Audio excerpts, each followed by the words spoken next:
Bismillahirrahmanirrahim. Acara akan segera kita mulai. Tanpa mengurangi rasa hormat bagi Bapak Ibu, para guru asatidz dan ustazah yang masih ada di luar untuk mengisi dulu tempat di dalam masjid.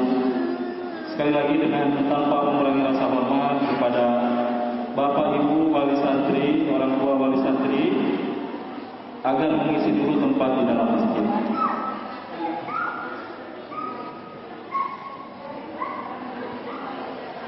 Bismillahirrahmanirrahim. Assalamualaikum warahmatullahi wabarakatuh.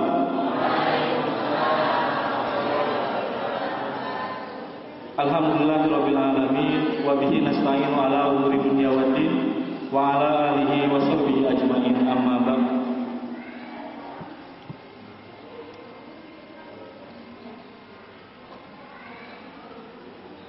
Yang kami hormati, yang terhormat Dr. Kiai Haji Arif Lamdani LC MH selaku Ketua PW IKADI Ikatan Dai Indonesia Jawa Barat.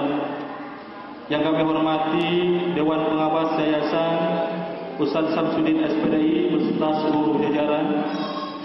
Yang kami hormati Dewan Pembina Yayasan Ustaz Dadan Ramdan MPD beserta seluruh jajaran. Yang kami hormati Ketua Yayasan Al-Kausar Banjar Ustaz Asep Ahmad Mubarak MPD beserta seluruh jajaran. Yang kami hormati pimpinan Pondok Pesantren Al-Kausar Banjar Ustaz Muhammad Ridwan BSH beserta seluruh jajaran. Yang kami hormati Kepala Madrasah Aliyah Al-Kausar Ustaz Sudar SIP MM beserta seluruh jajaran.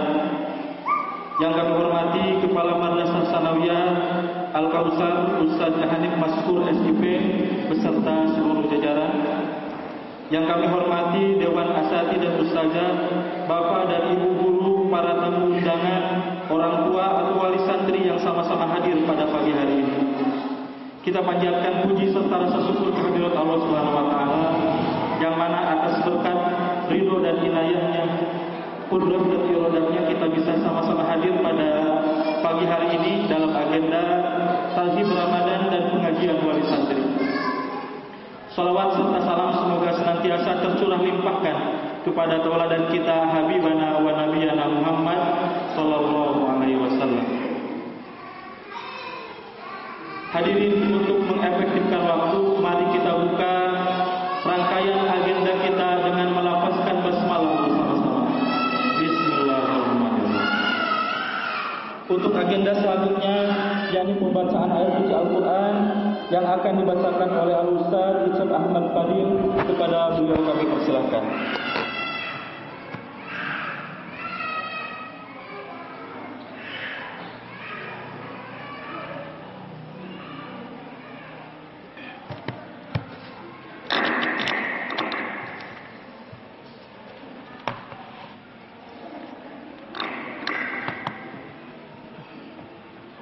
Assalamualaikum warahmatullahi wabarakatuh.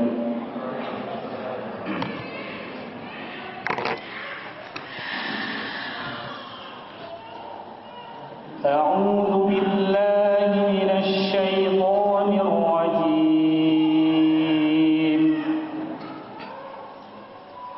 Bismillahirrahmanirrahim.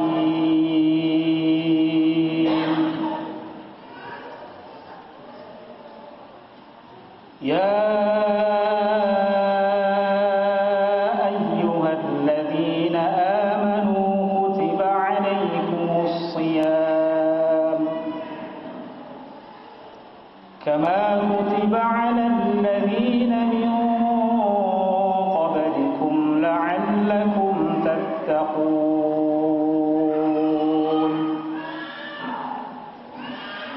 Ayyaman معدودات فمن كان منكم مريضا أو على سفر فعدة من أيام أخر وعلى الذين يطيقونه فدية طعام مسكين فمن تطوع خيرا فهو خير له وأن تصوموا خير لكم إن كنتم تعلمون شهر رمضان الذي أنزل فيه القرآن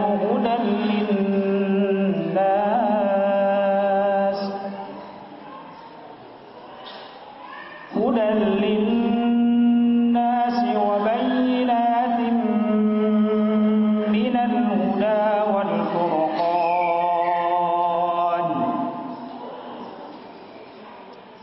فمن شهد منكم الشهر فليصم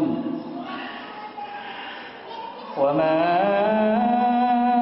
كان مريضا أو على سفر فعدة من أيام أخر يريد الله بكم اليسر ولا يريد بكم العسر ولتكملوا العدة ولتكبروا الله على ما هداكم ولعلكم تشكرون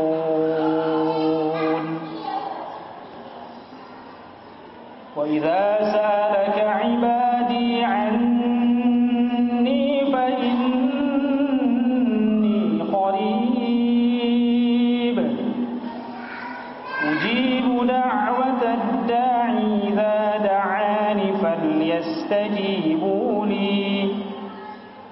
فليستجيبوا لي وليؤمنوا بي لعلهم يرشدون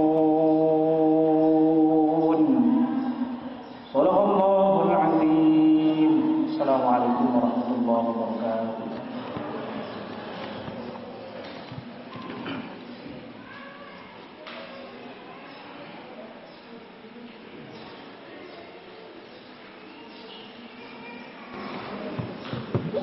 Sadaqallahul azim wa balagha rasulul karim wa nahnu ala dzalika minas syahidin wa syakirin. Terima kasih kepada Ustaz Icep Ahmad Fadil yang telah membacakan kalam ilahi. Mudah-mudahan dengan dibacakannya Al-Qur'an tadi menambah keberkahan kepada acara kita pagi hari ini. Amin. Hadirin, kita lanjutkan pada agenda selanjutnya, yakni sambutan yang akan disampaikan oleh Ketua Yayasan Al-Kausar Banjar. Kepada yang kami hormati Ustaz Asep Ahmad Mubarok MPD, kepada beliau kami persilakan.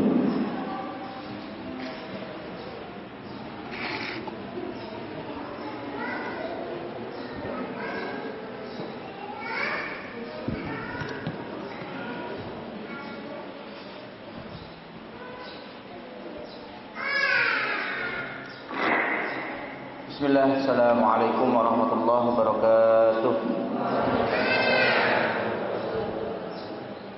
Alhamdulillahilladzi allafa baina qulubina wa asbahna bi ni'matihi ikhwana.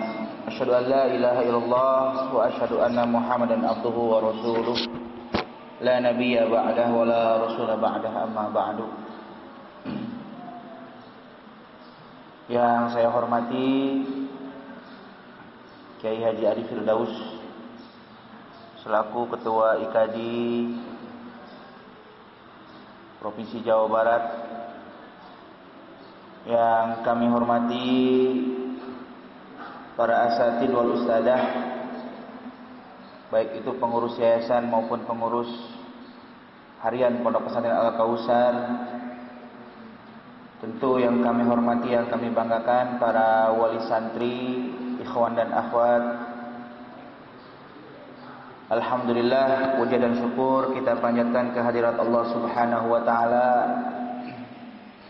Pada kesempatan pagi hari ini kita masih diberikan nikmat hidayah inayah, sehingga kita selalu dalam keadaan Islam, dalam keadaan iman dan ihsan.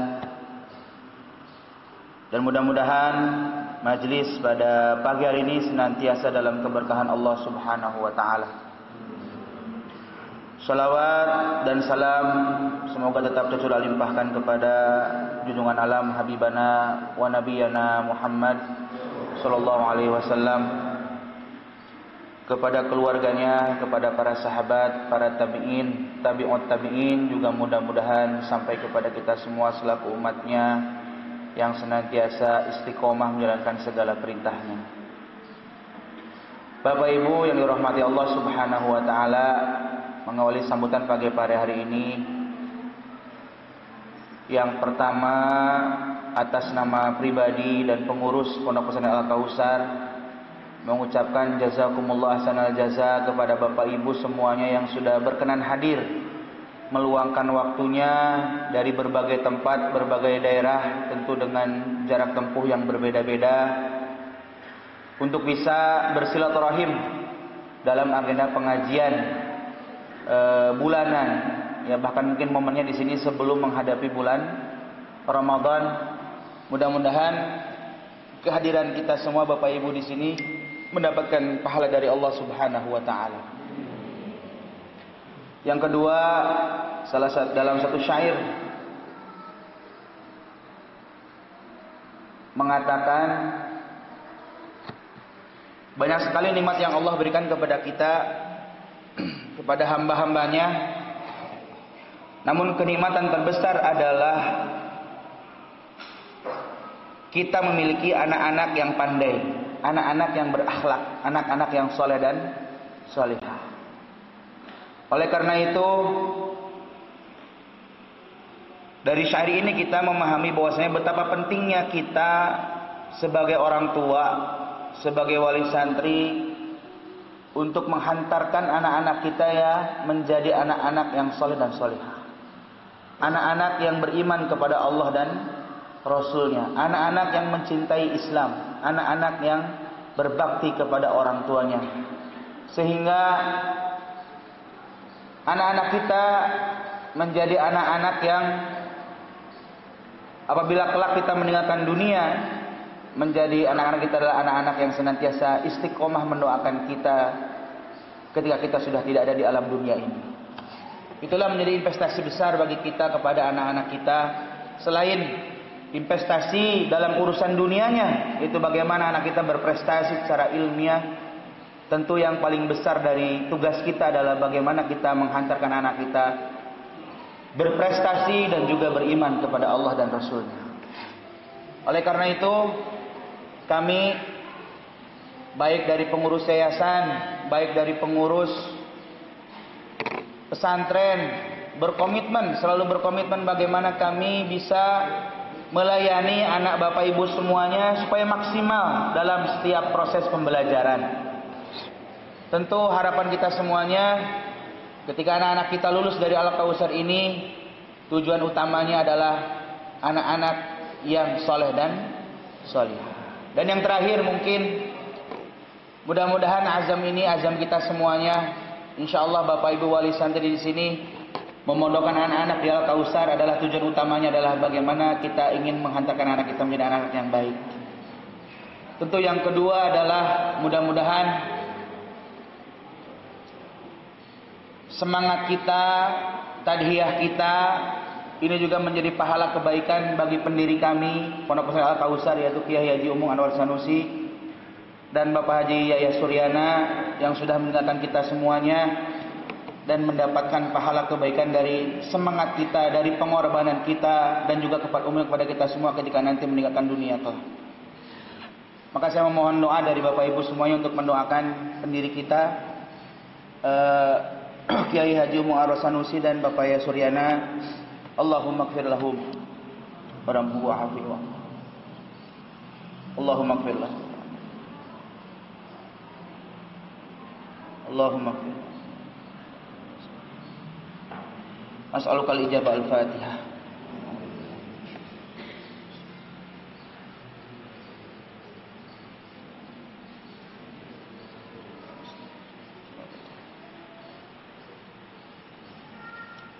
Yang terakhir Bapak Ibu, karena waktu sudah semakin menjelang siang dan Ibu mungkin juga ada waktu nanti untuk anak-anak.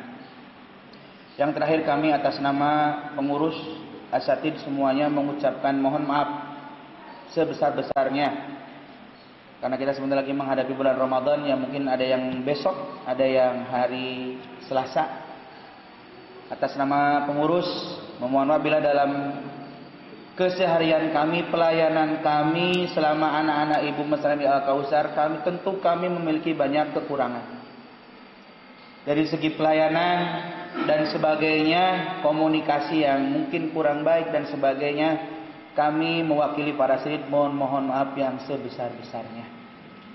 Mudah-mudahan kita semuanya menghadapi bulan Ramadan dengan hati yang gembira dan penuh semangat untuk memaksimalkan kesempatan yang Allah berikan kepada kita semuanya, sehingga apa yang Allah sematkan dalam surat Al-Baqarah, la'allakum tattaqun, menyemat pada diri kita dan kita menjadi hamba-hamba Allah yang senantiasa bertakwa kepada Allah Subhanahu wa taala.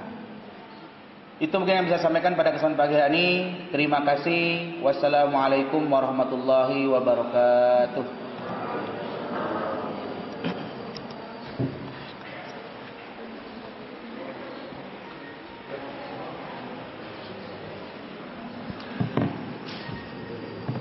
Terima kasih kepada Ustaz Asep Ahmad Waruk yang telah menyampaikan sambutannya. Kami ucapkan selamat datang kepada yang terhormat Dr. Kiai Haji Arif Ramdhani LC MH yang sudah hadir bersama kita, yang akan menjadi muajih pada kegiatan hari ini. Hadirin, kita lanjutkan pada agenda selanjutnya, yakni acara inti, yakni tauji yang akan disampaikan oleh yang terhormat Dr. Kiai Haji Arif Ramdhani LC MH selaku Ketua PWIKADI Jawa Barat. Kepada beliau kami persilahkan.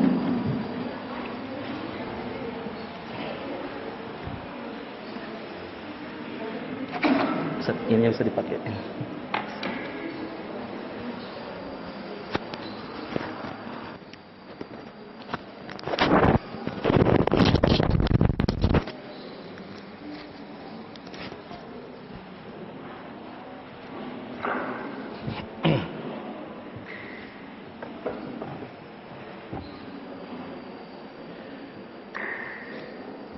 Bismillahirrahmanirrahim. Assalamualaikum warahmatullahi wabarakatuh.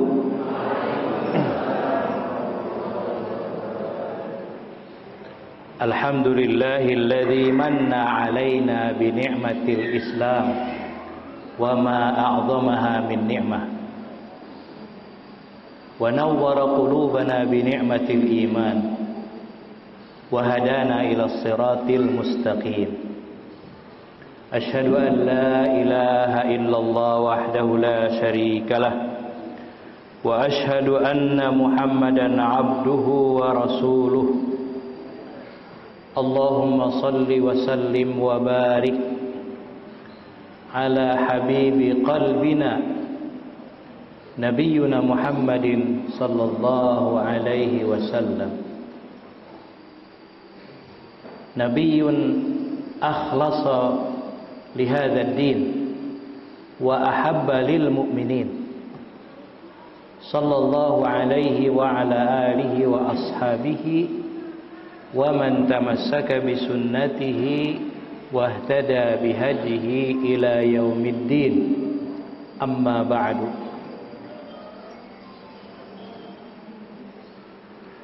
يقول الله تعالى في القرآن الكريم بعد أعوذ بالله من الشيطان الرجيم يا أيها الذين آمنوا اتقوا الله ولتنظر نفس ما قدمت لغد واتقوا الله إن الله خبير بما تعملون وقال تعالى يا أيها الناس إن وعد الله حق فلا تغرنكم الحياة الدنيا ولا يغرنكم بالله الغرور. وقال أيضا وما الحياة الدنيا إلا لعب وله وللدار الآخرة خير للذين يتقون أفلا تعقلون. وقال أيضا في آية أخرى وما الحياة الدنيا إلا متاع الغرور. وقال رسول الله صلى الله عليه وسلم ألا إن الدنيا ملعونة ملعون ما فيها إلا ذكر الله وما والاه. صدق الله العظيم وصدق رسوله الكريم ونحن على ذلك من الشاهدين. Yang saya hormati pengasuh pesantren dari jajaran yayasan maupun dari pengurus pesantren, para asatid, para guru, para pembina, bapak ibu, para orang tua santri atau wali santri, yang mudah-mudahan kita semuanya hadir di sini mendapatkan curahan rahmat dan ridho dari Allah Subhanahu wa taala. Bapak Ibu hadirin dan hadirat sekalian, saya secara pribadi merasa bersyukur pagi hari ini saya diberi kesempatan untuk hadir, diundang ke pesantren Al-Kautsar ini yang luar biasa. Terus terang saya sebagai salah seorang santri dan muridnya Kiai Haji Umung Anwar Sanusi ya, merasa berdosa karena jarang bersilaturahim ke sini. Dan alhamdulillah hari ini atas undangan dari pesantren, dari Ustadz Asep dan Ustadz Ade Ridwan ya, alhamdulillah hikmahnya adalah bisa bersilaturahim dengan keluarga besar Pondok Pesantren Al-Kautsar dan juga dengan bapak dan ibu sekalian. Bapak Ibu, pertama sebelum kita memulai kepada materi ta'lim kita pagi hari ini, saya ingin mengajak Bapak dan Ibu dengan penuh keikhlasan kita mendoakan para pendiri pesantren ini, Ustadz kita, Kiai kita, Kiai Haji Umung Anwar Sanusi, dan Pak Haji siapa tadi? Pak Haji Yaya ya, luar biasa ya. Sepuh beliau yang sangat mendukung perjuangan beliau. Saya mengikuti perjuangan Ustadz Umum ya, beserta orang tuanya yang berjuang untuk mendirikan pesantren ini dan membina masyarakat sekaligus. Oleh karena itu Bapak Ibu sekalian, walaupun tadi sudah didoakan oleh salah seorang putra beliau, tapi saya juga ingin mendapatkan pahala untuk mendoakan beliau. Marilah kita kirim surat Al-Fatihah untuk beliau. Ala hadhihi niyyah wa kulli niyyatin salihah. Al-Fatihah. A'udzu billahi minasyaitonir rajim. Bismillahirrahmanirrahim. Alhamdulillahirabbil alamin, arrahmanir rahim, maliki yaumiddin. Iyyaka na'budu wa iyyaka nasta'in. Ihdinas siratal mustaqim, siratal ladzina an'amta 'alaihim ghairil maghdubi 'alaihim waladdallin. Amin. Aya nama nyebat amin teh namanya. Soalna kamari-kamari mah naon teh dicarekan ku panwas gitu. ngadoa ge ulah diaminan.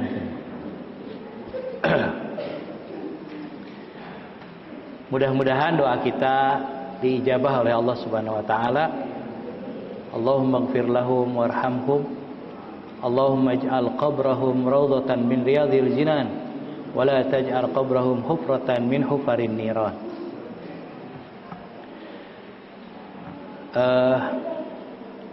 Jadi sebenarnya Bapak Ibu sekalian, saya datang ke sini itu bernostalgia. Ya. Jadi ingat dulu ketika saya ngaji sorogan gitu ya sama Ustadz Umum. Ya. Dulu itu ya Ustadz Asep, Ustadz Ade itu masih kecil ya. Masih anak-anak gitu. Diasuh.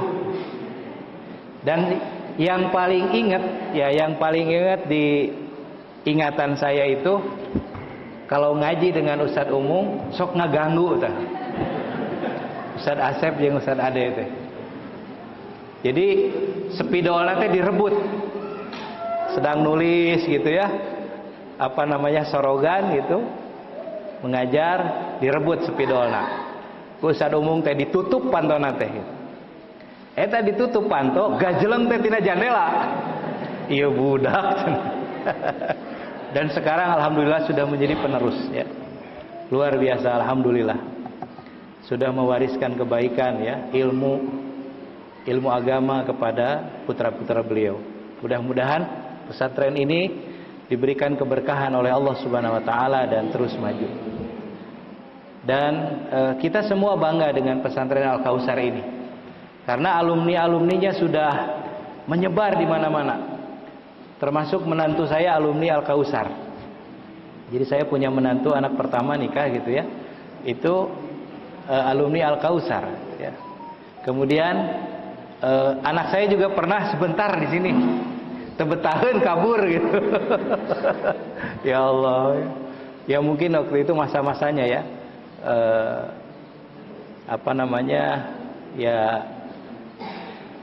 Tidak mungkin belum tahan gitu ya di pesantren gitu ya. Jadi nggak bertahan lama. Jadi awalnya dipesantrenkan ke Jawa Tengah gitu kan. Pulang, pesantrenkan ke sini, pulang lagi ya udah. Berarti inginnya di rumah gitu. Jadi luar biasa Bapak Ibu sekalian. Alumni dari pesantren ini sudah menyebar di mana-mana. Bahkan sudah ada yang jadi pejabat ya. Pejabat minimal pejabat desa ya. Mana Ustadz Samsudin hadir tuh? Jadi luar biasa di sini. Kepala desa na alumni Al-Kautsar gitu ya. Kemudian RT RW na alumni Al-Kautsar ya, Masya Allah. Ketua Majelis Taklim nanti Al-Kautsar gitu ya. Pirakunya gitu ya. Pemilu kamari piraku teu meunang gitu ya. Dan di sini mah gitu ya pasti saya yakin ya. Kalau dibina oleh pesantren saya yakin ya tidak akan tergoda ya oleh pemberian ya 100.000, 200.000, 300.000 ya untuk ya diarahkan misalnya kepada seseorang gitu ya. Tapi betul-betul niatnya adalah gitu ya pemilihan umum itu adalah niatnya untuk memperbaiki kehidupan bangsa dan negara, bukan untuk mencari 100-200 ribu yang terjadi di mana-mana. Dan saya dengar juga katanya ada yang jadi ya anggota dewan ya, caleg yang jadi gitu ya dari alumni Al-Kautsar, alhamdulillah. Saya kira banyak ya alumni-alumninya yang sudah menyebar di mana-mana ya. Mudah-mudahan ilmu, nilai-nilai keislaman, nilai-nilai agama yang ditanamkan, yang diajarkan di Al-Kautsar ini bisa dibawa kemana-mana, didakwahkan dan diajarkan juga kepada yang lain ya, Bapak Ibu sekalian. Jadi Bapak dan Ibu, saya titip, kalau Bapak dan Ibu mungkin ya, kadang mungkin ada kekecewaan ya. Tadi mungkin karena pelayanannya kurang, atau mungkin anak kita ya biasa kalau anak kan mungkin mengeluh kepada orang tuanya, oh di pesantren teh kieu cenah kurang itu kurang ini. Bapak Ibu, ya, saran saya maafkan. Ya. Dan kalaupun ada sesuatu, komunikasikan dengan baik kepada gurunya, kepada kiainya, kepada pembinanya. Jangan kita sikapi dengan sikap emosional.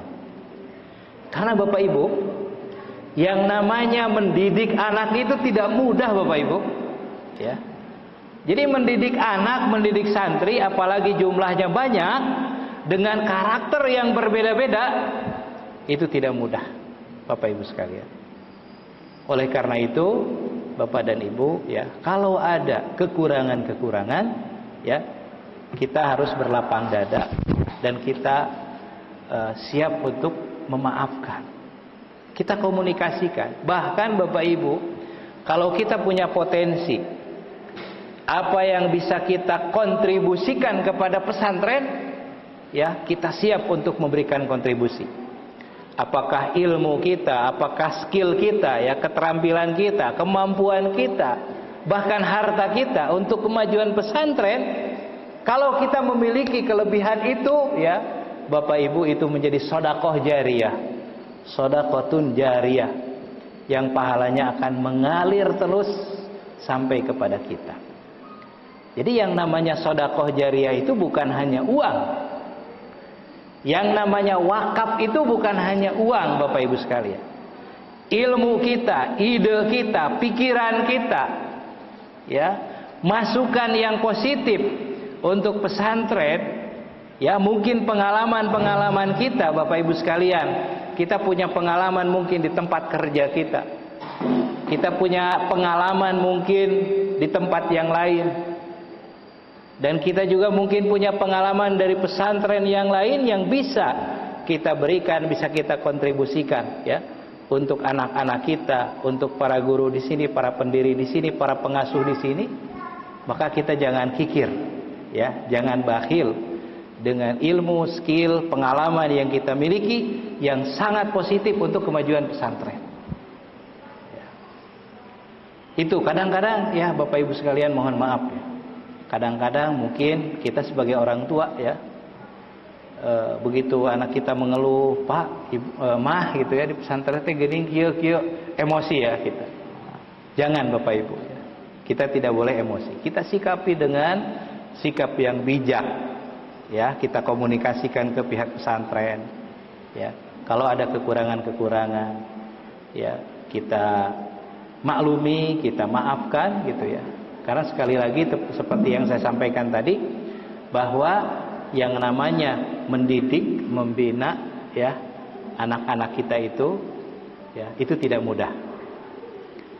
Dan yang kedua, Bapak dan Ibu sekalian, jangan sampai, ya, kita menitipkan anak-anak kita kepada pesantren itu, ya, kemudian kita lepas tangan.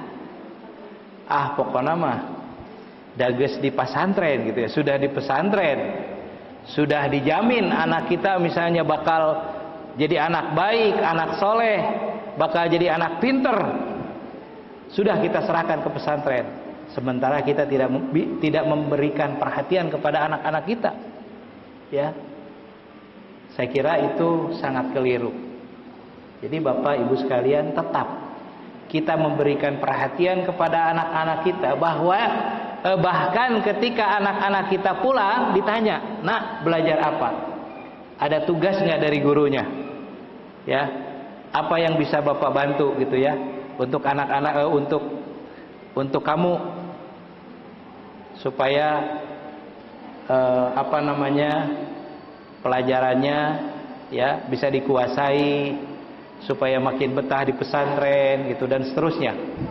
Kita bantu Bapak Ibu sekalian anak-anak kita supaya mereka bisa semangat belajarnya, ya, dan bisa bertahan, bisa sabar di pesantren sampai selesai. Bahkan, ya, kalau perlu setelah selesai di pesantren nanti bisa mengabdi di pesantren, ya, bisa berkontribusi di pesantren. Bapak Ibu hadirin dan hadirat sekalian, di dalam ayat yang tadi saya bacakan, ya Bapak dan Ibu sekalian, dalam firman Allah Ta'ala ya, tadi surat Fatir ya, ayat 5, Allah Subhanahu wa Ta'ala berfirman, ya ayyuhan nas inna wa'dallahi haqq fala taghurrannakumul hayatud dunya wala yaghurrannakum billahil gharur. Artinya, wahai sekalian manusia, ya ayuhan nas, inna wa'dallahi haqq, sesungguhnya janji Allah. Apa janji Allah di sini? Kata para ulama tafsir, yang dimaksud dengan janji Allah di sini adalah ya, bahwa nanti ada yang namanya surga, ada yang namanya neraka, ada yang namanya akhirat, ada yang namanya pahala, ada yang namanya dosa, ada yang namanya neraka. Apa yang disebutkan oleh Allah dan dijanjikan oleh Allah di dalam Al-Quran hak, itu benar, pasti terjadi ya. Inna wa'dallahi haqqun ya. Ini surat Fatir ayat 5 ya. Kemudian fala taghurrannakumul hayatud dunya, dan janganlah kehidupan dunia memperdaya kalian, dan janganlah kehidupan dunia melalaikan kalian ya. Fala taghurrannakumul hayatud dunya wala yaghurrannakum billahil gharur, dan janganlah setan memperdaya kalian ya, setan memperdaya kalian. Fala taghurrannakumul hayatud dunya wala yaghurrannakum billahil gharur. Janganlah setan memperdaya kalian sehingga kalian lupa kepada Allah. Bapak Ibu hadirin dan hadir sekalian,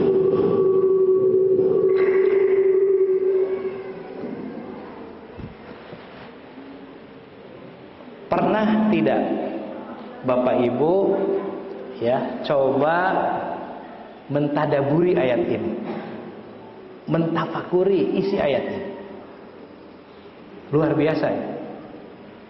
Kalau kita tafakuri, kita tadaburi ya dengan pentadaburan yang sangat mendalam ayat ini, itu luar biasa Bapak Ibu sekalian. Jangan ya kehidupan dunia memperdaya kalian, melalaikan kalian dari Allah Subhanahu wa Ta'ala ya.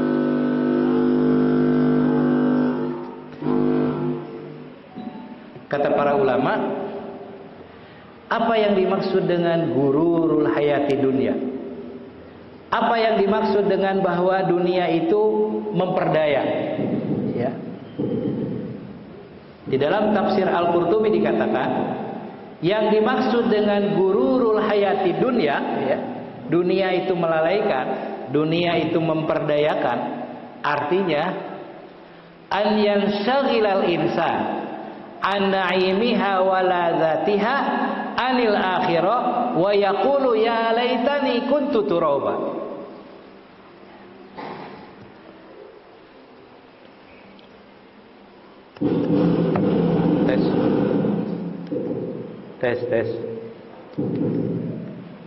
Tes. Malah jelaskan yang iya. Tes. Ya. Jadi kata para ulama, yang dimaksud dengan dunia itu melalaikan, memperdayakan manusia adalah ketika manusia sibuk dengan urusan dunia, dengan kehidupan dunia, sehingga dia lupa dengan akhirat. Ya, an yansagilal insan binaimiha wa ladzatiha anil akhirah. Sibuk ya dengan kenikmatan dunia, dengan kelezatan dunia, dan lupa kepada akhirat. Kemudian wa yaqulu ya laitani kuntu turaba. Kemudian nanti ya ketika sudah meninggal dunia baru menyesal, kemudian mengatakan ya laitani kuntu turaba, seandainya aku di dunia dulu tidak jadi manusia, tapi jadi debu, jadi tanah, maka tidak akan dihisab oleh Allah. Bapak Ibu hadirin dan hadirat sekalian,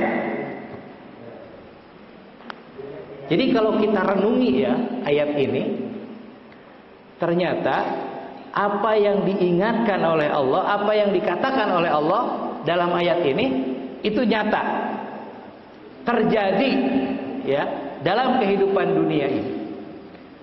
Betapa banyak Bapak Ibu sekalian manusia yang terpedaya, yang lalai, yang sibuk dengan urusan dunia dan lupa dengan akhirat. Banyak atau sedikit? Bu, Pak, banyak atau banyak? Banyak ya. Jangan-jangan termasuk kita ya. Terperdaya oleh kehidupan dunia. Dan Allah mengingatkan dalam Al-Quran. Jadi Bapak Ibu, kalau Allah mengingatkan di dalam Al-Quran, itu bukan untuk siapa-siapa, tapi termasuk untuk kita Bapak Ibu sekalian.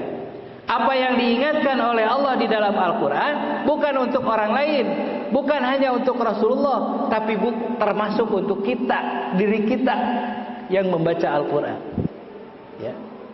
Kata Allah, ingat, dunia itu bisa memperdayakan. Bahkan tidak sedikit di antara manusia yang menjadi hamba dunia. Sebagaimana kata Rasulullah, ta'isa abdud dinar, ta'isa abdud dirham. Celaka orang yang menjadi hamba dinar, hamba dirham.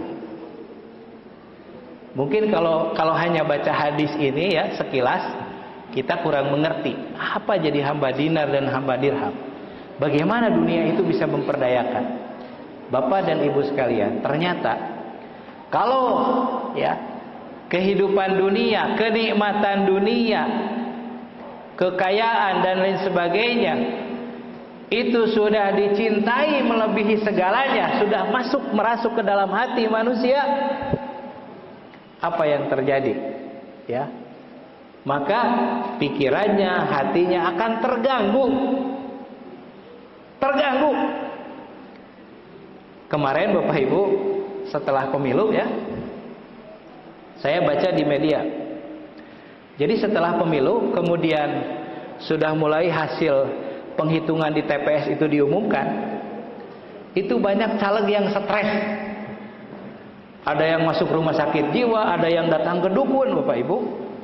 Bahkan di Kabupaten Bandung di Balai Endah ada caleg yang tidak jadi itu gantung diri. Aya videona menyebar kemana-mana di daerah Balai Endah. Jeung gantung dirinya itu tidak tanggung-tanggung Bu, di pohon kelapa. Astagfirullahaladzim, di pohon kelapa. Saya berpikir eta kumaha carana gantung diri di pohon kelapa. Biasanya kan dina pantonya gitu ya, dina panto atau dina naon lah gitu, dina loster gitu ya. Iya mah dina pohon kelapa. Sampai orang yang mau menurunkan jenazahnya, mayatnya itu akhirnya naik dulu ke pohon kelapa mawa tambang. Jadi digerek Bu, diturunkan nanti digerek gitu ya, untuk menurunkan orang yang sudah mati bunuh diri itu. Konon katanya habis 1 miliar, tapi sorana leutik, kena dibohongan gitu. Jadi geus mere ka mana-mana gitu. Jadi macam-macam itu tingkah lakunya. Ada lagi Bapak Ibu sekalian ya, ini yang lucu lagi, ada caleg gitu ya, sudah ngasih karpet ke masjid, terjadi eta karpetna dipenta deui, dibawa deui, didudut deui di masjid. La haula wala quwata illa billah. Itu menunjukkan ya Bapak dan Ibu sekalian, bahwa itu orientasinya semata-mata dunia. Coba kalau seseorang jadi calon, apakah calon anggota dewan, apakah calon presiden, calon bupati, calon wali kota, calon gubernur, tapi niatnya, saya niatnya ibadah, saya niatnya ingin memperbaiki daerah saya, ingin memperbaiki negara saya, ingin membantu masyarakat yang tidak mampu, masyarakat yang terdolimi. Kalau niatnya seperti itu, walaupun dia mengeluarkan dana berapapun, dia tidak akan merasa menyesal. Kenapa? Karena niat awalnya ibadah, ya, bukan untuk cari uang. Tapi kalau niat awalnya sudah gambarannya, kalau saya jadi anggota dewan, wah, engke menang proyek, gitu ya. Wah, engke aya sampingan iya, sampingan itu, gitu ya. Wah, nanti dapat apa namanya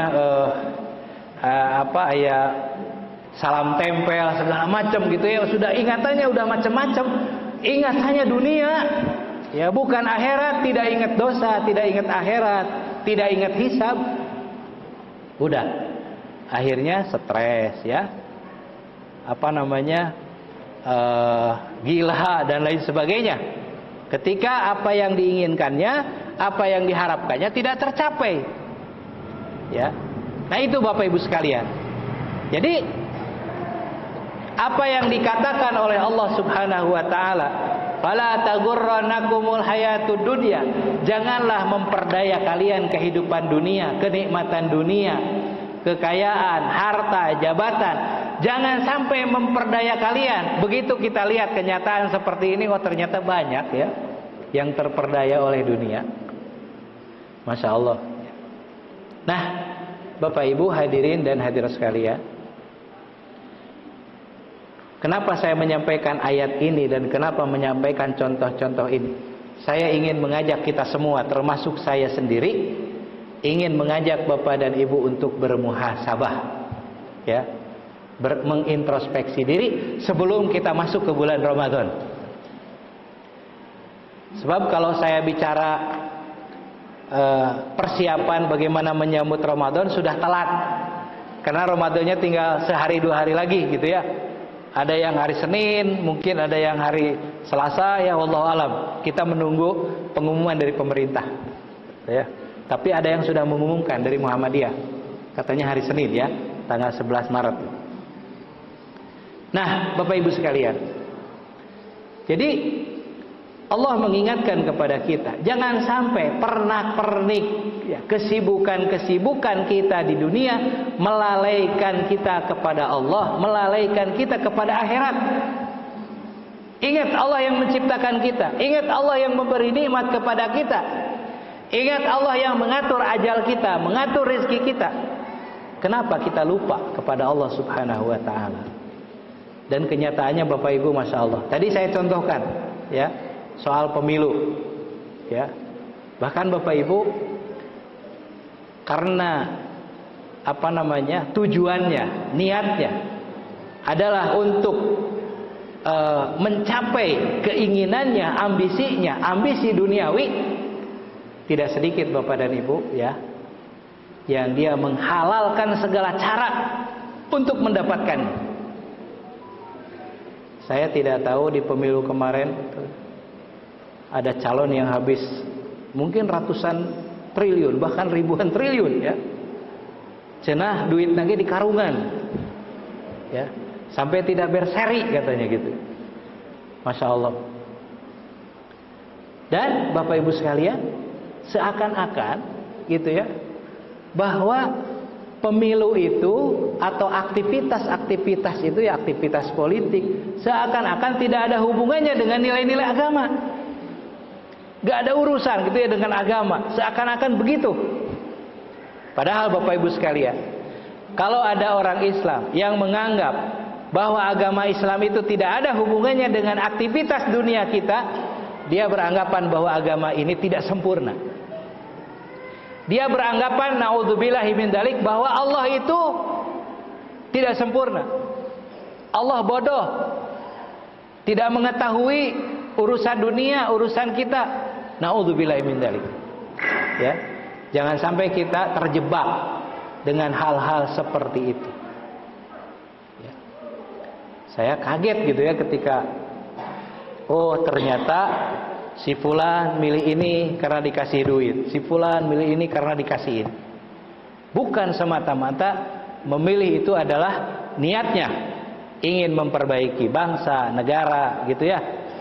Ya, ingin masa depan negara kita lebih baik. Masya Allah. Dan anehnya Bapak Ibu, itu yang dikasih uang gitu, ya, diiming-imingi uang untuk memilih seseorang gitu. Bahasana teh kieu. Nah, Kang ditarima duitna. Lah Ustaz cenah anggap we sedekah cenah. Sedekah di mana gitu. Ari sedekah teh aya niatna, aya tujuanna gitu kan. Kemudian untuk apa?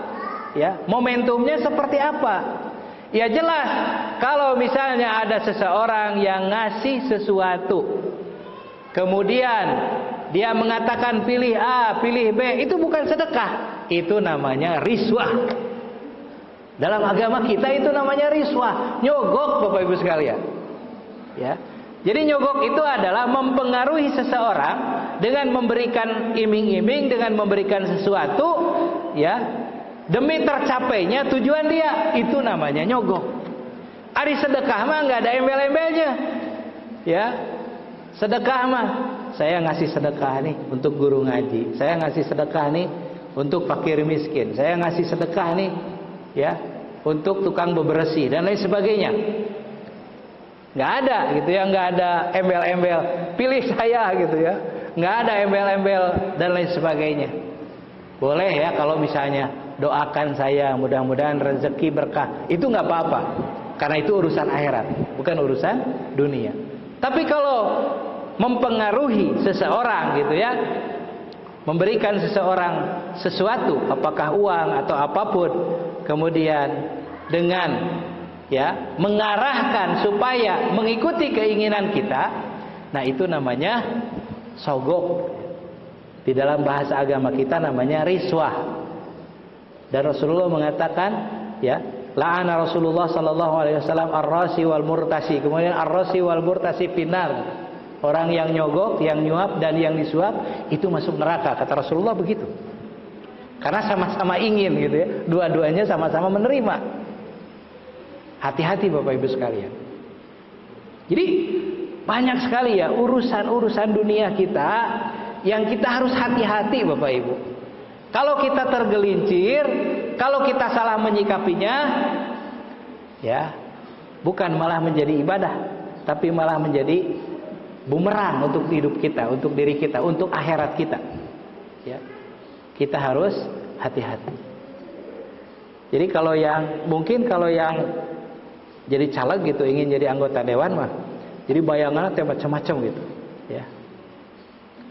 Tapi kalau yang sudah jadi mah biasa aja gitu jadi anggota dewan teh gitu ya.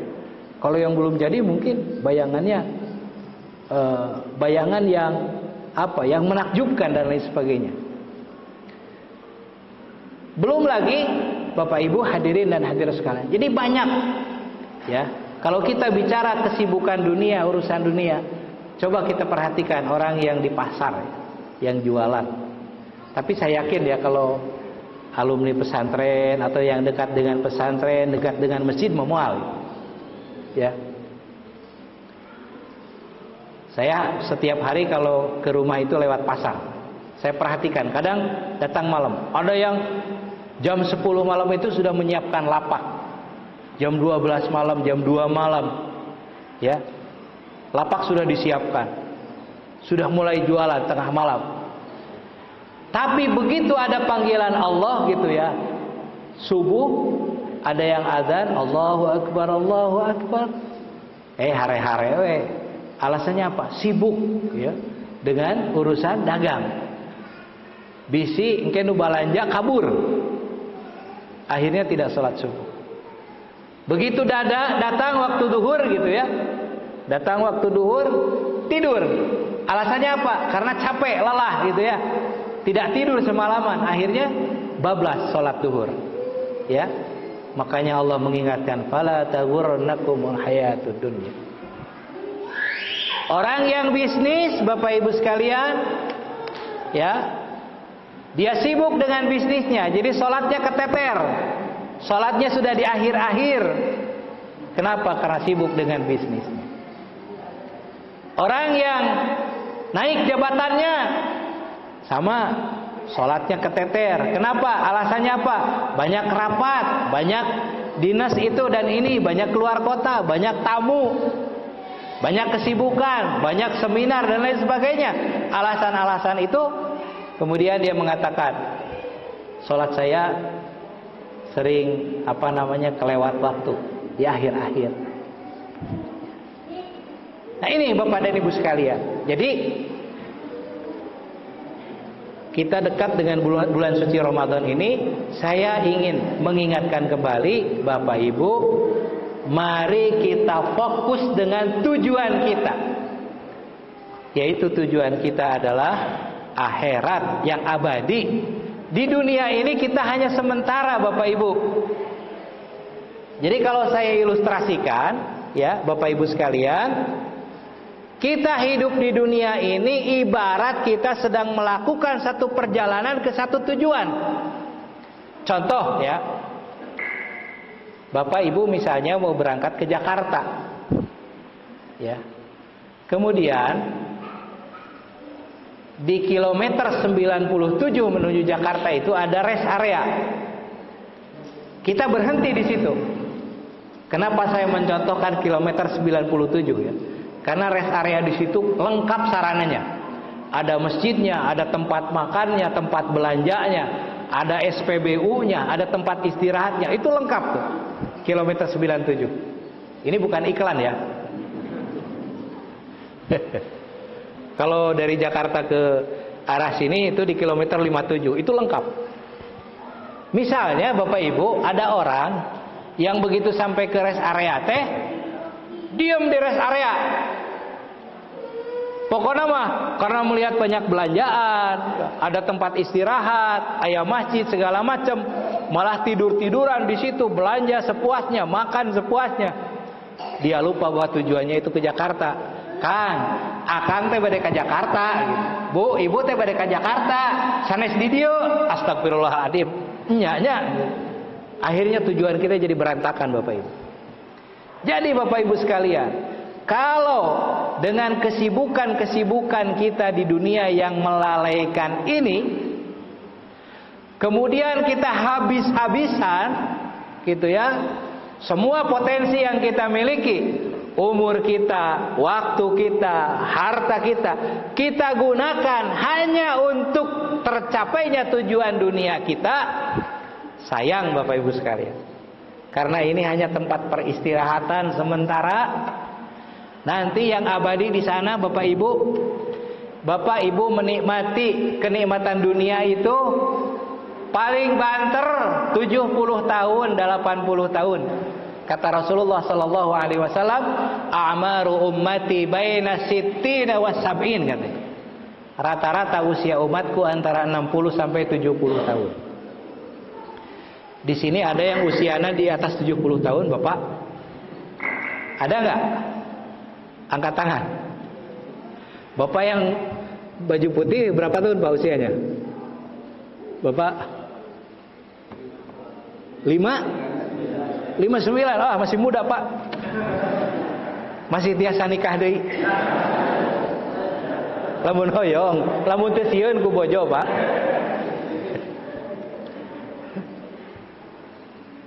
Jadi kata Rasulullah ya, a'maru ummati baina sittina wa sab'in.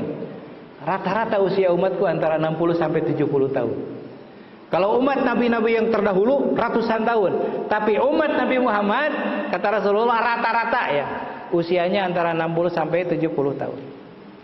Jadi kalau usia saya sekarang 25 tahun, Bapak Ibu ya. Dibalikkan jadi 52. Berarti tinggal sebentar lagi ya. Gitu ya.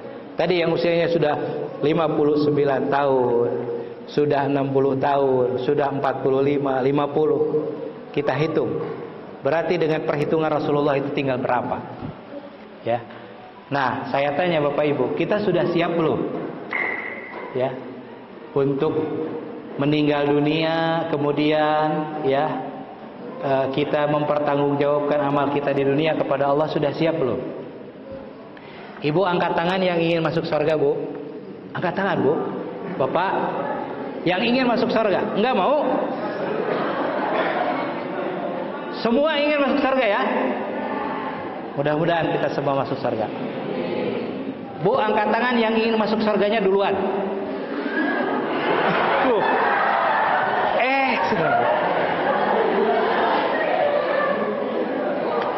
Kenapa ditarik lagi? Tadi katanya ingin masuk surga gitu. Begitu bilang, siapa yang ingin masuk surga duluan, dia ditarik deh gitu. Kenapa? Oh, dalam masuk surga mah kudu mawat heula gitu. Kayak hari kudu mawat heula mah. Ya. Bapak dan Ibu sekalian, saya ingin mengajak kita semua, mari kita fokus ya. Jadi sesibuk apapun urusan dunia kita, apapun profesinya Bapak Ibu sekalian, ingat ya, ingat suatu saat kita akan menghadap Allah Subhanahu wa taala. Dan suatu saat kita akan diminta pertanggungjawaban oleh Allah Subhanahu wa taala akan meninggal dunia. Saya yakin Bapak Ibu, kalau kita umat Islam di Indonesia ini semuanya ingat gitu ya, bahwa nanti itu akan meninggal dunia, akan diminta pertanggungjawaban oleh Allah. Ingat dosa, ingat akhirat, ingat kuburan. Saya yakin ya, di Indonesia melayani korupsi Pak. Tekudu aya KPK, tekudu aya polisi, tekudu aya jaksa, tekudu aya pengacara. Ya pengacara ya. Jadi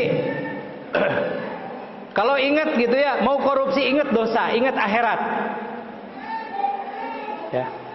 Ternyata Bapak Ibu sekalian, jangankan di akhirat, orang yang korupsi itu di dunia saja menyesal Bapak Ibu, menyesal. Kalau ketangkep ya. Kalau ketangkep masuk penjara itu menyesal Bapak Ibu. Jadi saya pernah diundang ceramah ya di Sukamiskin. Jadi Sukamiskin itu ada pesantren Pak, pesantren para koruptor itu. Ya. Lapas ya. Ini bukan pesantren kayak Al Kausar, bukan, beda. Ya. Itu pesantrennya beda. Ya, itu pesantrennya tindak pidana korupsi. Jadi setelah saya memberikan ceramah, itu ada salah seorang di antara mereka mantan pejabat. Karena di sana itu ada mantan gubernur, mantan wali kota, mantan bupati, mantan anggota DPR, mantan menteri, ada semuanya komplit. Dari mulai profesor, doktor ya, sampai ke yang mungkin secara akademiknya rendah ada di sana. Ada salah seorang di antara mereka itu angkat tangan nanya kepada saya. Kata dia, Ustadz katanya, bagaimana caranya supaya saya menerima bahwa ini saya ada di sini, ini adalah takdir Allah katanya. Karena sampai saat ini saya belum bisa menerima bahwa ini ada takdir Allah. Coba. Padahal salah satu rukun iman itu kan adalah antu'mina bil qadari khairihi wa syarrihi. Beriman kepada takdir Allah, ketentuan Allah, hukum Allah gitu ya, ketetapan Allah, yang baik atau yang buruk kita terima bahwa itu adalah takdir Allah. Ini tidak bisa menerima. Sampai saat ini saya tidak bisa menerima bahwa ini adalah takdir Allah katanya. Karena saya tidak pernah bercita-cita, saya tidak pernah bermimpi katanya. Saya ada di sini. Sekarang saya ada di sini katanya. Sampai saat ini saya belum bisa menerima. Kenapa saya tidak bisa menerima katanya Ustaz?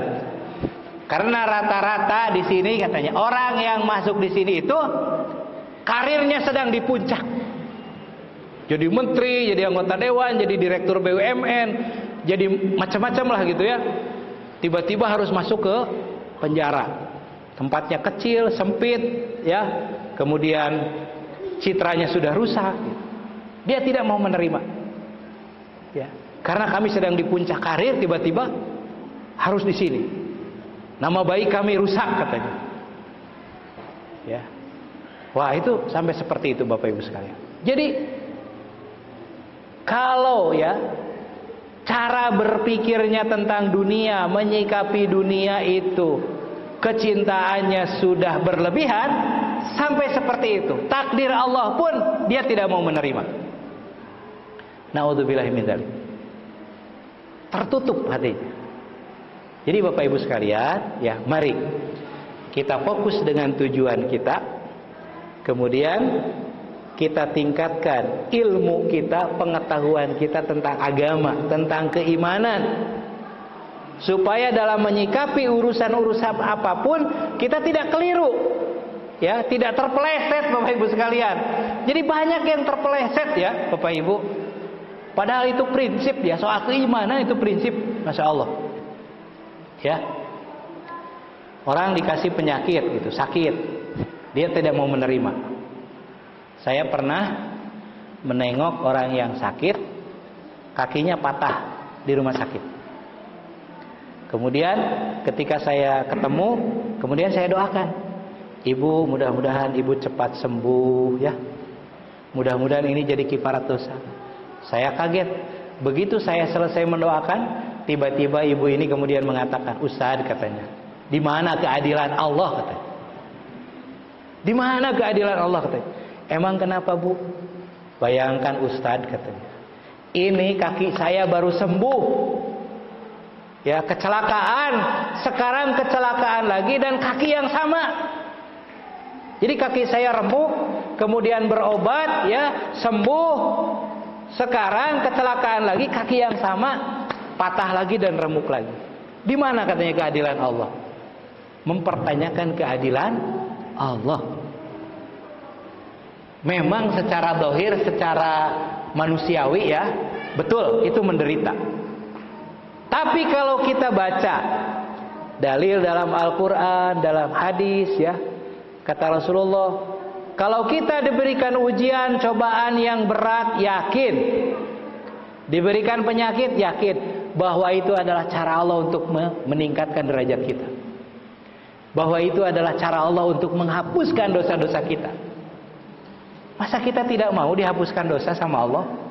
Kemudian kita mempertanyakan keadilan Allah? Atau mau dengan cara yang lain Allah itu menghapuskan dosa kita? Ya, Masya Allah. Jadi kalau mengikuti hawa nafsu, mengikuti logika kita sebagai manusia, Bapak Ibu sekalian, banyak ketetapan-ketetapan Allah, ketentuan-ketentuan Allah yang menurut logika kita, menurut nafsu kita itu sesuatu yang membuat kita menderita. Tapi kalau kita baca dalil, Masya Allah, kita itu dihapus-hapus dosa oleh Allah. Jadi nanti ketika kita meninggal dunia sudah ringan di hadapan Allah, ya, tinggal amal-amal kebaikan. Masa kita tidak mau dihapuskan dosa oleh Allah? Rasulullah saja juga ketika mau meninggal dunia beliau sakit, ya. Bapak Ibu hadirin dan hadirat sekalian. Jadi sekali lagi, ya, bahkan Rasulullah mengingatkan di dalam sebuah hadis, ya, ala inna dunya, katanya, sesungguhnya bahwa dunia itu mal'unatun, terlaknat, mal'unun ma fiha, apa yang ada di dalamnya itu terlaknat. Tapi dikecualikan oleh Rasulullah, illa zikrullahi wa mawala, kecuali yang mengingatkan Allah dan turunan-turunannya. Jadi supaya kehidupan dunia kita bermanfaat, supaya aktivitas kita bermanfaat, jangan sampai pekerjaan kita, jabatan kita, urusan dunia kita, bisnis kita, apapun, jangan sampai melalaikan diri kita dari Allah. Bahkan Bapak Ibu, rumusnya ya, semakin orang kaya, harusnya semakin menjadi orang yang paling bersyukur. Semakin jadi orang yang paling banyak bersujud kepada Allah. Karena dimudahkan oleh Allah. Semakin tinggi jabatan seseorang, harusnya dia semakin banyak bersyukur kepada Allah, semakin taat. Salatnya ulah kaliwat, salat tepat waktu. Rumusnya harusnya begitu. Kenapa? Karena dia diberikan kenikmatan yang lebih dibandingkan yang lain. Tapi sebaliknya Bapak Ibu ya, makin tinggi jabatan makin sombong. Makin sombong. Bahwa lama kata tangga teh akrab gitu kan. Begitu gue naik jabatan gitu ya, pakai mobil inventaris, keluar tina mobil pantona pangmukakeun gitu kan, tasna pangmawakeun, ningali tetangga gitu kan, nggak level gitu. Itu banyak orang yang begitu. Makin tinggi jabatannya makin sombong, makin banyak hartanya makin sombong, makin kikir, bukan makin dermawan. Padahal harusnya makin tinggi jabatannya, makin banyak kekayaannya, makin dermawan, ya, makin somea, makin baik akhlaknya, makin bersyukur, makin taat kepada Allah. Coba lihat Rasulullah, Bapak Ibu sekalian. Begitu diangkat oleh Allah sebagai Nabi dan Rasul, dan itu adalah jabatan yang mulia bagi seorang manusia, ya, beliau diangkat sebagai Nabi dan Rasul. Coba lihat ibadahnya Rasulullah sallallahu alaihi wasallam. Rasul tidak sombong, ya. Jadi sampai kata istrinya Rasulullah sallallahu alaihi wasallam, beliau itu yaqumul lail hatta tatawarrat qadama hatta tatarammat gitu ya. Sampai kakinya bengkak Rasulullah itu. Ya. Jadi salat malam sampai kakinya bengkak. Kenapa? Karena surat Al-Baqarah tamat 1 rakaat. Pernah gak Bu? Al-Baqarah tamat 1 rakaat lah. Pernah tapi ayat kahiji ukul alif lam mim Allahu akbar gitu. Ya. Itu ketika ditanya oleh istri beliau, ya Rasul katanya, engkau itu sudah dihapuskan dosanya oleh Allah. Kenapa engkau berbuat seperti ini, ibadah sampai sehebat ini?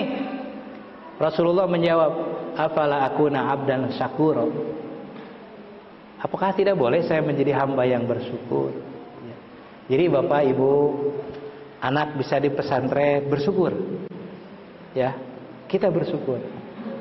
Banyak, ya, anak-anak mungkin ya, anak tetangga, anak kenalan kita yang disuruh pesantren nggak mau, dan banyak yang yang terbawa oleh godaan macam-macam. Pak, sekarang itu mendidik anak tuh berat nggak Bu? Ya, kemudian namanya TikTok kayak macam-macam, ya. Banyak anak-anak kita jadi korban TikTok, korban Instagram, ya, korban macam-macam gitu. Jadi cita-citanya juga ingin jadi apa? Seleb gitu ya, ingin banyak follower macam-macam lah. Naon influencernya anu ngacai teh influencer teh.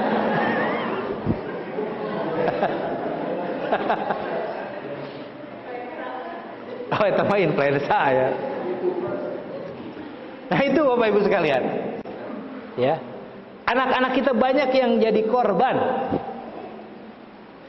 Termasuk anak saya itu, aduh senang banget sama TikTok itu, ya Allah, ya. Jadi makanya salah satu doa kita, Allahumma hfad auladana min TikTok gitu ya. Ya Allah, lindungilah anak-anak kami dari TikTok gitu. Jadi ketika saya ngajak anak-anak saya ini yang laki-laki gitu ya, habis sholat subuh diajak duduk, ya, baca maksurat pagi-pagi, beri nunutan gitu, lenggut deh gitu. Nah ngalenggut wae gitu kan, hari diajak dikir mah ngalenggut gitu, ngantuk, capek gitu. Nah gini kan kata saya, kok kamu kalau lihat TikTok nggak ngantuk, ketawa-ketawa sendiri gitu? Iya katanya, iya.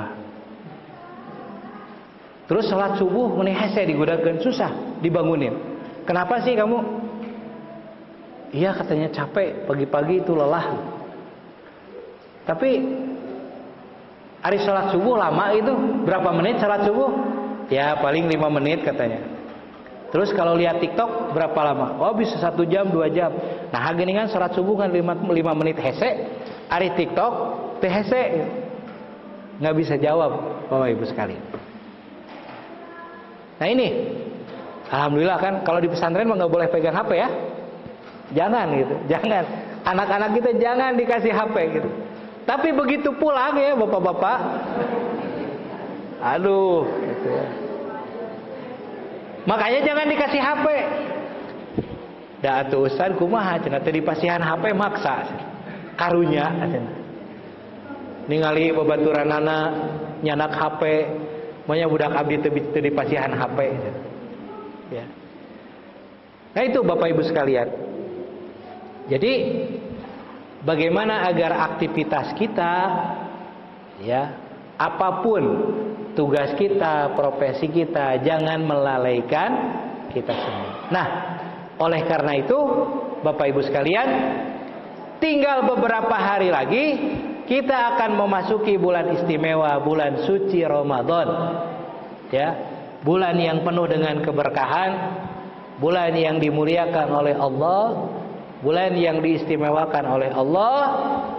Maka Bapak Ibu sekalian, mari mulai hari ini kita berazam, kita berniat, kita tekadkan Ramadan tahun ini, ya, lebih baik, lebih istimewa dibandingkan Ramadan sebelumnya. Kita niatkan dari sekarang. Kita tingkatkan ibadah kita di bulan Ramadan. Kita kurangi, ya, ikatan-ikatan kita dengan dunia kita kurangi. Ya, kita perbanyak ibadah dan taqarrub kepada Allah Subhanahu wa taala di bulan Ramadan. Saya ingin menyampaikan 3 hal saja, ya, di bulan Ramadan ini. Bagaimana kita menjadikan bulan Ramadan tahun ini lebih istimewa. Apa target kita yang ingin kita capai di bulan Ramadan ini? Jadi Bapak Ibu, jangan sampai gitu ya, kita itu kalau urusan dunia serius pisan. Betul tidak? Coba ya, perhatikan orang di kantor bikin perencanaan, wah, bikin target, bikin pelatihan, aya sertifikasi segala, itu urusan dunia. Aya tuh sertifikasi akhirat. Saya belum dengar ya. Ya, bersertifikat, ya, layak gitu ya untuk cepat meninggal dunia gitu. Karena sudah siap gitu. Ya. Walaupun Bapak Ibu sekalian, untuk urusan akhirat itu tidak ada sertifikasi, tidak ada pelatihan yang khusus dan macam-macam, tetapi Bapak Ibu sekalian, keseriusan kita untuk mempersiapkan akhirat tidak boleh kalah dengan keseriusan kita untuk mempersiapkan dunia. Pasti Bapak Ibu kan, untuk menyiapkan SPP anak-anak kita serius ya. Lamun teu serius kan mau boga nggak bisa bayar SPP gitu ya. Betul ya. Urusan dunia kita siapkan serius. Tapi juga untuk urusan akhirat juga kita harus serius. Kita harus punya target, kita harus punya persiapan. Apa yang akan kita lakukan, kita siapkan mulai sekarang. Bagaimana kita menjadikan bulan Ramadan tahun ini? Yang pertama Bapak Ibu, saya 3 saja. Karena waktunya sudah mau jam 11 ya. 3 saja. Yang pertama, kita jadikan Ramadan tahun ini litasbitil imani wa taqwiyatihi, untuk mengokohkan dan menguatkan iman kita kepada Allah. Yang pertama. Kalau tujuan takwa jelas ya, la'allakum tattaqun jelas. Tapi bagaimana mungkin kita bisa mencapai ketakwaan kalau iman kita rapuh, ya, kalau iman kita lemah, kalau iman kita kepada Allah masih ada keraguan. Jadi Bapak Ibu, Al-Quran itu mengatakan bahwa keimanan kepada Allah, keyakinan kepada Allah itu tidak boleh ada keraguan sekecil apapun. Ya, nggak boleh. Ya. Jadi yang namanya keyakinan, keimanan kita kepada Allah itu harus 100%, harus kokoh. Ya. Apa dalilnya? Allah berfirman di dalam Al-Quran, innamal mu'minuna alladzina amanu billahi wa rasulihi thumma lam yartabu. Sesungguhnya orang-orang yang beriman kepada Allah dan Rasulnya Ya, innamal mu'minuna alladzina amanu billahi wa rasuli. Mereka yang beriman kepada Allah dan Rasulnya, tsumma lam yartabu, kemudian mereka tidak ragu-ragu. Punten ini biar tercanggel sambil berdiri ya. Tidak duduk terus. Apa yang dimaksud dengan ragu-ragu itu Bapak Ibu? Mungkin, yakin ya, dalam lisan kita mengatakan, saya yakin 100% iman saya kepada Allah. Dalam hati saya yakin 100% iman saya kepada Allah dan Rasul. Tapi yang akan membuktikan itu adalah prakteknya Bapak Ibu. Benar nggak bahwa iman kita kepada Allah dan Rasul dalam menjalankan agama Allah, syariat Allah dalam kehidupan kita yakin betul 100%? Prakteknya yang akan membuktikan. Ya, prakteknya yang akan membuktikan. Contoh, ya, contoh misalnya, begitu ibu dikasih bapak dan ibu dikasih ujian oleh Allah, ya, dikasih kesulitan misalnya, kesulitan secara finansial, secara ekonomi misalnya, bapak ibu mengeluh, ya, kemudian, ya Allah, ya kumaha ya, gitu kan. Stres gitu ya, sampai sakit karena memikirkan, aduh ya banyak hutang dan lain-lain begitu ya. Ya kumaha hutang kadi itu, hutang kadi ya, susah ekonomi dan lain sebagainya, stres.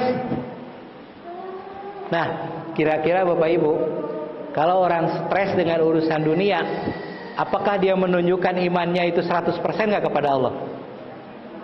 Karena salah satu sifat Allah itu kan Ar-Razzaq, yang maha memberi rizki. Kenapa stres? Ingat gak bahwa salah satu rukun iman itu adalah iman kepada takdir. Ya. Jadi seharusnya orang muslim itu seharusnya tidak ada yang stres. Ya. Bahagia, bersyukur. Kalau dikasih ujian, dikasih cobaan, bersabar sambil ikhtiar, ya. Ini mah diuji sedikit udah, wah kelempar, stres gitu ya. Bahkan ada naudzubillah ya, ada yang bunuh diri dan lain sebagainya. Itu menunjukkan bahwa imannya rapuh. Jadi untuk menguji keimanan kita adalah prakteknya, bukan ucapan lisan, bukan apa yang ada di dalam hati kita dengan ukuran kita. Tapi yang membuktikannya adalah prakteknya. Ketika ada panggilan Allah, apakah disambut enggak? Ya. Ketika dia diuji oleh Allah, sabar enggak? Coba perhatikan Bapak Ibu, lihat saudara-saudara kita di Palestina hari ini. Bayangkan, kalau seandainya penderitaan saudara-saudara kita di Palestina itu menimpa kita, kira-kira kita sanggup enggak?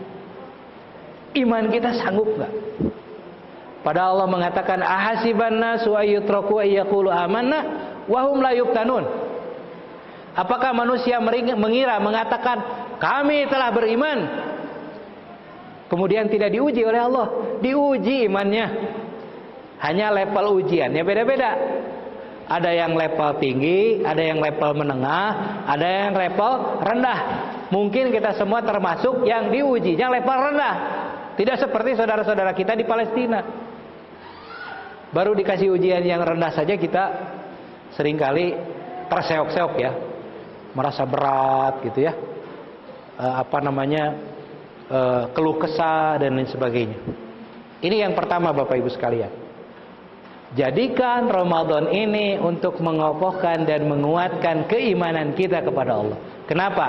Karena ternyata banyak persoalan-persoalan yang terjadi, ya, yang persoalan-persoalan yang terjadi, ya, bagi seorang Muslim itu, ya, terjadi permasalahan dalam hidupnya adalah akibat imannya rapuh, ya, masalah keluarga, masalah sosial, masalah ekonomi, masalah pekerjaan, ya, ketika mendapatkan ujian dan lain sebagainya, adalah berawal dari apakah imannya kuat atau tidak. Karena dalam hidup ini banyak ujian dan cobaan Bapak Ibu. Jadi kalau dicontohkan Bapak Ibu sekalian, iman itu seperti pondasi dalam bangunan. Bangunan semakin berat bebannya, maka pondasinya harus semakin kuat, semakin kokoh. Semakin tinggi bangunan bertingkat-tingkat, maka pondasinya juga harus semakin kuat. Sebab nanti anginnya, belum kalau ada getaran, apalagi kalau ada gempa, ya. Makanya ada bangunan yang anti gempa dan lain sebagainya, adalah pondasinya yang kokoh dan kuat. Bapak Ibu, dalam hidup ini banyak ujian dan cobaan yang tidak bisa kita prediksi. Bisa jadi ujian dan cobaan itu datang injury time, ketika kita akan meninggal dunia. Ya, makanya kata Rasulullah di dalam hadis, ya, hadis arba'in, ya. Ya. Seseorang berbuat baik seakan-akan antara dirinya dengan surga itu tinggal sejengkal. Tapi kemudian, ya, yasbiqu alaihil kitab, Allah sudah mencatatnya bahwa orang ini meninggalnya su'ul khatimah, ya. Tinggal, ya, beberapa saat lagi sebelum dia sakaratul maut meninggal dunia, tiba-tiba meleset. Akidahnya meleset, pikirannya meleset. Ya. Agama ditinggalkan, akhirat dilupakan, akhirnya kemudian su'ul khatimah. Jadi Bapak Ibu, makanya ini kita jaga, ya, iman kita dalam keluarga kita, anak-anak kita. Ayo kita jaga. Kenapa? Karena ini adalah pondasi. Sukses dan tidaknya kehidupan dunia dan akhirat kita tergantung kepada pondasi iman kita. Ini yang pertama. Yang kedua, Bapak Ibu sekalian, jadikan Ramadan itu adalah litaqwiyati syakhsiyah al-islamiyah, untuk mengokohkan kepribadian keislaman kita. Ya, akhlak kita, ketaatan kita kepada Allah. Ayo kita jadikan Ramadan ini. Kenapa? Karena peluang ibadah Ramadan dan apa yang ada di bulan Ramadan itu sangat besar untuk membentuk kepribadian seorang muslim yang baik, yang kokoh, yang jujur, ya, yang soleh, yang bertakwa. Itu di bulan Ramadan. Ya. Tapi tidak akan mungkin itu terjadi kalau kita tidak serius. Ya, Ramadannya tidak serius gitu. Mempersiapkan Ramadannya tidak serius. Tidak mungkin, ya, akan terjadi. Ya. Makanya puasa kita jangan sampai hanya menahan lapar dan haus saja. Ibadah kita, sholat kita jangan asal-asalan. Saya kaget ketika mendengar sebuah hadis, Bapak Ibu, ya. Dalam hadis tersebut dikatakan ada seseorang yang sholat selama 60 tahun, la tuqbal sholatun, tidak diterima satupun sholatnya. Kata Rasul, siapa dia? Ya, yutimmu ruku'ahu wala yutimmu sujudahu. Yutimmu sujudahu wala yutimmu ruku'ahu. Dia sujudnya sempurna tapi rukunya tidak sempurna. Rukunya sempurna tapi sujudnya tidak sempurna. Artinya apa? Sholatnya asal-asalan. Hati-hati Bapak Ibu. Ya, serius kita. Khusyuk sholat, ya. Jadi jangan ulah rarusuh hari sholat teh gitu. Jangan tergesa-gesa. Makanya ibu-ibu, ya, kata para ulama, kalau mau sholat itu, kalau lagi masak, kalau memang masaknya itu hanya memerlukan waktu sebentar, jangan ditinggalkan sholat. Jadi masaknya nanti setelah sholat, gitu. Jadi yang ngahajakeun memeh sholat masak heula. Begitu sholat ingat kemasakan, gitu. Akhirnya sholatnya berantakan. Ini kata para ulama begitu bu rumusnya. Tapi kalau misalnya masaknya perlu waktu yang lama, kalau ditinggalkan tidak apa-apa, sholat kita tidak terganggu, boleh. Tapi kalau masak cuma sebentar, masak endog ditinggalkan sholat. Begitu sholat, yuk bau naon. Akhirnya sholatnya tidak khusyuk. Bapak-bapak juga begitu, Pak. Jadi jangan begitu adzan baru ke masjid, apalagi begitu qomat baru lari ke masjid, dijamin tidak akan khusyuk.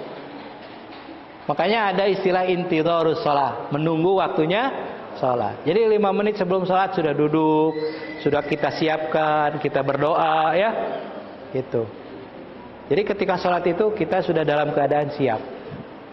Tapi kalau sholat kita sudah qomat, baru lompat gitu ya, sudah pekerjaan ditinggalkan, ingat dengan pekerjaan ketika sholat. Ya, saya sih introspeksi diri untuk diri saya. Selama ini saya sholat mungkin hanya berapa persennya yang khusyuk ya, yang betul-betul khusyuk. Makanya kaget ketika saya dengar hadis Rasulullah ini ya, 60 tahun sholat la tuqbal wala sholah. Jadi tidak diterima satu sholat pun. Kenapa? Yutimmu ruku'ahu wala yutimmu sujudahu. Dia menyempurnakan ruku tapi sujudnya tidak sempurna. Ya, sujudnya sempurna tapi rukunya tidak sempurna. Jadi artinya kita harus menyempurnakan semuanya, khusyuknya, salatnya tumakninah ya. Bapak Ibu, jangan tergesa-gesa, jangan ingat macam-macam ya. Jadi kalau ibadah kita khusyuk dilaksanakan sesuai dengan tuntunan Allah dan Rasul, maka insya Allah ya, itu akan berpengaruh terhadap kepribadian kita. Tapi kalau salat kita asal-asalan, saum kita asal-asalan, maka tidak akan berpengaruh kepada kepribadian kita. Jadikan Ramadan ini untuk memperkuat kepribadian kita sebagai seorang muslim. Kita harus merasa terhormat ya, kita menjadi seorang muslim itu. Ya. Harus punya izzah. Kemudian yang terakhir, yang ketiga, jadikan Ramadan ini ya semakin dekat dengan Al-Qur'an. Karena Al-Quran ini adalah pedoman hidup kita, Bapak Ibu sekalian. Jangan sampai hari-hari kita di bulan Ramadan tidak sehari pun kita membaca Al-Quran. Apalagi selama bulan Ramadan tetamat sekali-kali acan membaca Al-Quran. Jangan sampai begitu ya. Al-Quran ini adalah pedoman hidup kita, cahaya hidup kita. Al-Quran bisa menjadi pedoman dan cahaya ketika kita baca dengan baik dan ketika kita tadabburi isi dan kandungannya.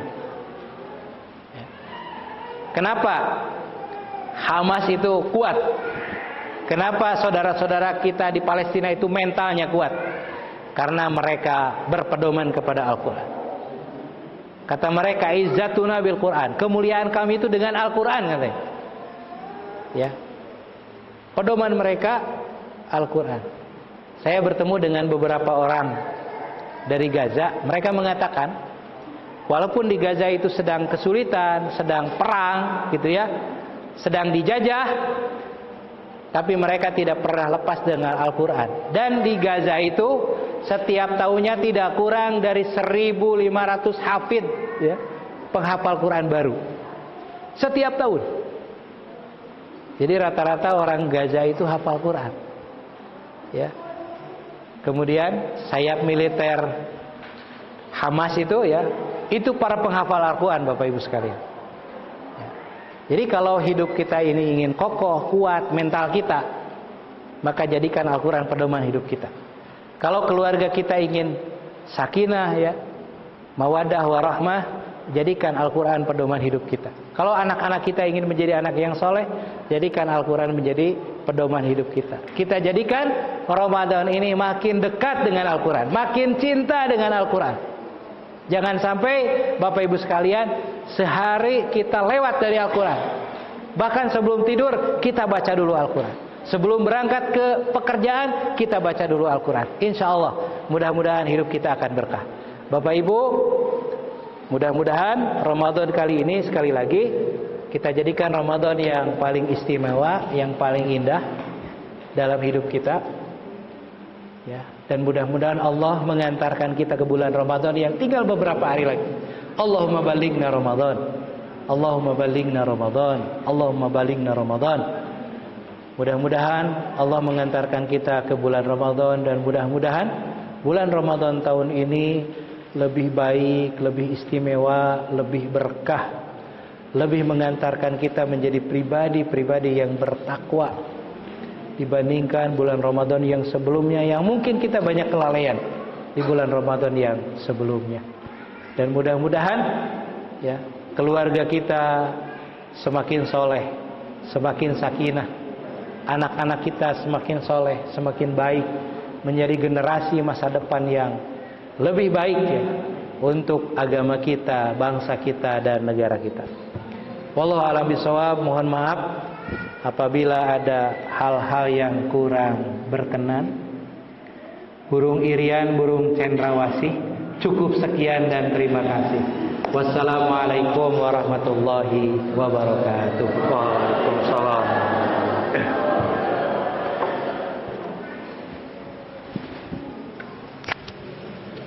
Iya, bisi kacana ka bumi.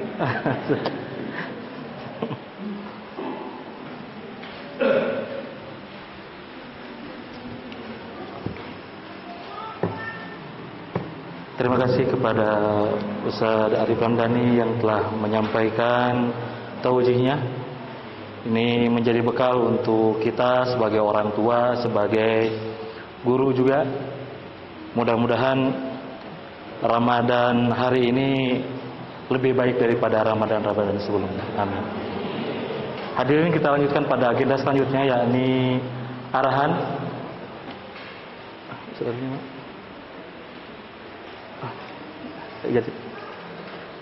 Oke, jadi ya. Siap.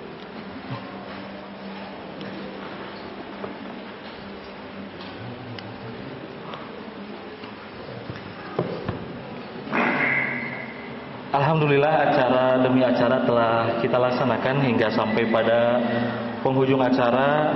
Saya atas nama pembawa acara mohon maaf atas segala kesalahan. Kita tutup dengan hamdalah dan doa kifaratul majelis. Alhamdulillahirabbil alamin. Subhanakallahumma wa bihamdika asyhadu an la ilaha illa anta astaghfiruka wa atubu ilaik. Assalamualaikum warahmatullahi wabarakatuh.